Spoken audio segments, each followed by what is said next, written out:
End gold buyers, మీ కష్టాల్లో నమ్మకమైన మీ ఆత్మీయ నేస్తం. అంత ఎవరో ఏదో అనుకుంటారేమో అనేది లేదు.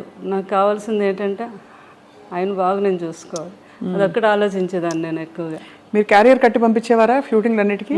బాగా పెద్ద క్యారియర్, అందరూ ఓల్డ్ మంది ఉంటారు. అది ఎప్పుడు క్యారేజ్ వస్తుందా అని అక్కడ మేడం ఎప్పుడు పంపుతారని ఎదురు చూస్తూ ఉండేవారు అక్కడ. అందులో మీ రాజుల వంటకాలన్నీ కూడా చాలా రుచిగా ఉంటాయి కదా. చేపల పులుసు, బిర్యానీ, రొయ్యల కూర, అన్ని టేస్టే.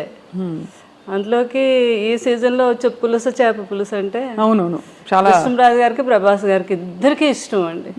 ఇంకా ఈస్ట్ వెస్ట్ లో మంచి చేప పడింది అంటే మన ఇంటికి వచ్చేయాలి. అది కృష్ణరాజు గారు ఏమో, నాకు కృష్ణరాజు గారే నేర్పించారు. మాకు అటు ఆంధ్ర సైడ్ ఆ పులుసు చేప అది అంత తెలియదు మాకు. మాకంతా అటు సీ ఫుడ్ ఎక్కువ అలవాటు మాకు. మాకు అటు అదే అలవాటు అనమాట. ఏది వంజరం చేపని, కోనేం చేపని, ఆ టైప్ ఆఫ్ మేము ఎక్కువ. కానీ ఇటు రాజుగారి వాళ్ళు అయితే ఇంక అన్నీని వాళ్ళకి ఏ సీజన్లో ఏ ఫుడ్ వస్తుందో ఆ సీజన్ ప్రకారంగా తిన్నాం. అది ఈ సీజన్లో వస్తుందండి పులుసు అని, చాలా ఫేమస్ అది. అవును, అది ఆ తండ్రి కొడుకులు ఇద్దరికి ఇష్టం. ఆ కృష్ణరాజు గారు నాకు నేర్పించారు అది ఎలా చేయాలి ఏంటి. బాబుకి పులుసు చేయాలి అంటే ఇంకా ఆయన హడావిడి చూడాలి అనమాట. పెద్దబాజీ ఈరోజు నాకు చీట్ డే, ఈరోజు తినేస్తాను అంటున్నప్పుడు డైట్ చేస్తారు కదా, అంతే. ఇంకా పులుసు చేప తయారు చేపించేసి అది ఒక వీడియో కూడా చేశాను నేను. అప్పుడు ఏంటంటే రుచి చూసేవారు కాదు, స్మెల్ ఉప్పు సరిపోయిందో లేదో వాసనతో చెప్పేసి ఉప్పు సరిపోయింది. అదే సంపూర్ణమైన అన్ని సంపూర్ణమైన జీవితం అంటే కృష్ణరాజు గారేనండి. బాబు కూడా అదే అంటారు, అబ్బా ఎవరికైనా కూడా అలాంటి జీవితం రావాలి అంటే ఎన్ని ఉడుదుడుకులు ఉన్నా ఏమున్నా మనిషిలో కళ్ళల్లో కనబడడం ఎప్పుడా హ్యాపీనెస్. ఎవరైనా వస్తే భోజనం పెట్టడం. ఇంకా ఏంటంటే ఆయన ఫ్రెండ్స్ వాళ్ళు లండన్ డాక్టర్స్ అందరూ ఫ్రెండ్స్ ఎప్పుడైనా ఇండియా వచ్చినప్పుడు, హైదరాబాద్ వచ్చినప్పుడు కృష్ణరాజు గారు మీ ఇంటికి వస్తున్నానంటే ముందు వాళ్ళని అడిగి తెలుసుకుంటారు, మీరు ఏం తింటారు, మీరు మటన్ ఇష్టమా, మీకు చికెన్ ఇష్టమా, అలా అవి వాళ్ళకి ఇష్టాన్ని తెలుసుకుని అవి నాతో తయారు చేయించి పెట్టించి ఆయనే స్వయంగా వడ్డించాలి. మళ్ళీ కొంతమంది కాంబినేషన్, మా ఇంట్లో బిర్యానీ, పులావ్ రసం అంటాం, రసాన్ని కూడా ఒక స్పెషల్గా చేస్తాం. ఆ కాంబినేషన్ చాలా బాగుంటుంది, పులావు రసం కలిపి. చాలా మందికి తెలియదు కదా. అవునవును. ఆయన తిని ముందు కొంచెం పులావ్ వేసుకోండి, అందులో కొద్దిగా చేపల పులుసు వేసి ఇంత రసం వేసుకొని తినండి అంటే ఆ టేబుల్ మీదే వాళ్ళకి వంట అక్కడికక్కడ తయారు చేసి పెట్టేవారు అనమాట.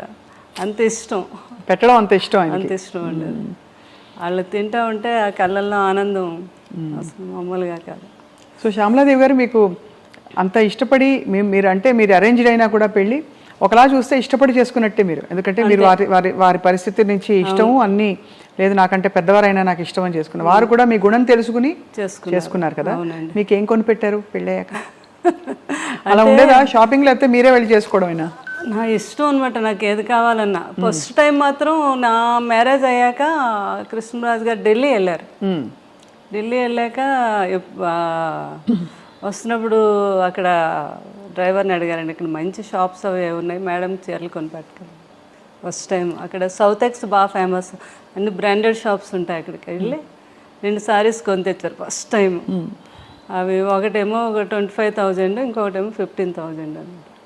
నీకు నచ్చాయి చీరలు, లేకపోతే నెక్స్ట్ మనం వెళ్ళినప్పుడు వాడు చెప్పాడు, మేడంకి నచ్చకపోతే 15 days వరకు టైం ఉంది, వచ్చాక మార్చుకోవచ్చు అని చెప్పారు. నాకు చాలా హ్యాపీ అనిపించింది ఫస్ట్ టైం ఆయన చీరలు కొని తీసుకురావడం. అలా దాచుకున్నాను ఇప్పటికీ కూడా సారీస్, ఆయన ఫస్ట్ టైం కొని తెచ్చారు. అవునా? అవును కదా, అంతకంటే అది అద్భుతమైన జ్ఞాపకం. అవునండి. అది ఆయనకి విదేశాలు అది వెళ్ళినప్పుడు అప్పుడు ఫారెన్ సామాన్లు, ఫారెన్ వెళ్తే కొన్ని తేవటం, ఇక్కడ ఇవ్వటం, అది పెద్ద గొప్ప కదండి ఆ రోజుల్లో. అవును, కృష్ణరాజు గారు ఎక్కువ వెళ్ళేవారు లండన్. అది ఏ సంవత్సరం ఇది అంటే లండన్ వెళ్ళింది ఎక్కువ ఫారెన్ ట్రిప్స్? కృష్ణరాజు గారు చాలా అప్పుడు ఫస్ట్ సీతాదేవి గారు ఉన్నప్పటి నుంచి అలవాటు అంటండి. లండన్ వెళ్ళి 1 month సమ్మర్ వస్తే అక్కడ ఒక హౌస్ తీసేసుకొని 1 month అక్కడే ఉండి బాగా ఫ్రెండ్స్తో అందరితో స్పెండ్ చేసి వచ్చేవారండి. వస్తున్నప్పుడు ఏం కావాలని ఒక షాపుకి వెళ్తే 10 షాపులు తిరగడం అది ఆయనకి ఇష్టం ఉండదు. ఒక షాపులో ఏమి నచ్చుతాయి అక్కడే డజన్లే, 1-2 కొనడం కాదు, ఇలా చేతికి ఎన్ని అందొస్తాన్ని కొనేయడం, వేసేయడం. ఇక్కడికి వచ్చి పిల్లలందరికీ ప్రభాస్ గారికి, వీళ్ళందరూ చిన్నపిల్లలు కదా వాళ్ళందరికీ. అందుకే బాబు కూడా అలవాటు ఉంది. వెళ్ళినప్పుడు లాస్ట్ టైము వాళ్ళ పెదబాజీ గారికి నాకు వాచెస్ అవి తెచ్చారు, రోలెక్స్ అవి తెచ్చారనమాట. ఎంత ఆనందం, కొడుకు తెచ్చాడని. ఈయన అన్నీ వాడేసినవి చేసేసినవన్నీ. కానీ కొడుకు వేరు కదా. అదే ప్రభాస్ ఎప్పుడు వచ్చినా ఒక 2 గంటల ముందు ఫోన్ చేస్తారు వాళ్ళు పెదబాజీ ఈరోజు నేను వస్తున్నాను మిమ్మల్ని చూడడానికి, నేను చాలాసేపు కూర్చున్నాను, కొడుకు వస్తున్నాడు, అన్నీ చేసి ఏం కావాలో ఏంటో తయారు చేసి ఆ వాచ్ పెట్టుకుండేవారు. కొడుకు కొన్న వాచ్ పెట్టుకొని అక్కడ కూర్చుండేవారు అనమాట. నేను చెప్తే ప్రభాస్ గారు నవ్వేవారు, పెదబాజీ అవన్నీ ఎప్పుడో మీరు మా చిన్నప్పుడు వాడేసినవే కదా ఇవన్నీ మీకు కొత్త ఏంటి, ఏదో మాకు సరదాకి తేవడం అంటే అలా కాదు, నాకు కొడుకు తెచ్చాడు నాకు గొప్ప అంటే అట్లాంటి మనస్తత్వం అనమాట ఆయనకి. కానీ ప్రభాస్ గారికి కూడా చాలా మంచి గుణం. అయ్యి బాబా, అంత మంచి గుణం అంటే మాట తీరులో మర్యాద ఇవన్నీ కూడా ఖచ్చితంగా కృష్ణరాజు గారి ప్రభావం చాలా ఉంటుంది కదండి. అసలు ఆయన కూడా అనేవారు, పెదబాజీ నాకు చాలా వరకు అంతా మీ పోలికే, అదే మీ గుణాలే వచ్చాయి, కొంచెం మొగమాటం ఒకటే నాకు ఎక్కువ మొగమాటం అండి. అంటే ఎక్కువ ప్రజల్లో అదే బయటకు వెళ్ళడం అని అదని. కృష్ణరాజు గారికి అలా కాదు, పాలిటిక్స్ లో కూడా ఉన్నారు కాబట్టి స్వభావం కూడా కొంత అవుట్ గోయింగ్ ఆయన. అంటే ఒక చార్జ్ తీసేసుకుని వెంటనే అందరినీ కంఫర్టబుల్ చేసేసే టైపు వ్యక్తిత్వం వారిది కృష్ణరాజు గారు. చాలా ఏదైనా కూడా కష్టాన్ని తెలియకుండా ఏదైనా ఉంటే ఆయనలో ఆయన ఉండి దాన్ని కూడా తెలియపరచుకుంటా హ్యాపీగా ఫ్యామిలీతో ఎంజాయ్ చేయటం, ఎవరిని ఇబ్బంది పెట్టకపోవటం. అంటే దేన్ని మిస్ అయ్యేవారు కాదు. ఆయన 2 పడవల మీద ప్రయాణం కదా, ఒకటి పొలిటికల్, ఒకటి సినిమా. అవును, కానీ ఇద్దరిని కూడా బ్యాలెన్స్ చేసుకుంటూ వచ్చారు ఈ రోజుకి కూడా. కరెక్ట్. వాళ్ళందరూ ఇప్పుడు నాకు కూడా ఉన్నారు, అది నా ఆనందం. ఎవ్వరు కూడా ఒకరు దూరం అవ్వలేదు. అందరూ అంటే సినిమా ప్రపంచంలో ప్రపంచం అనండి, అటు పొలిటికల్ అందరూ టచ్ లో ఉంటారా? అందరూ టచ్ లో ఉంటారు.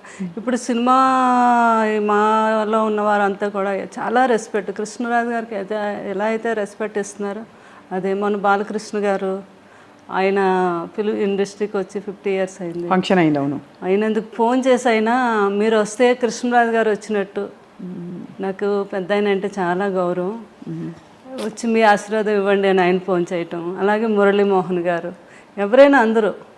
తర్వాత మన కృష్ణ గారు వాళ్ళ ఇంట్లో వాళ్ళ తమ్ముడు పిల్లలు వాళ్ళందరూ కూడా మ్యారేజ్లు అయితే అన్నిటికీ నన్ను పిలవటం చాలా ఆనందం అనిపించింది. వారందరూ నాకు ఆ రెస్పెక్ట్ ఇవ్వటం అది.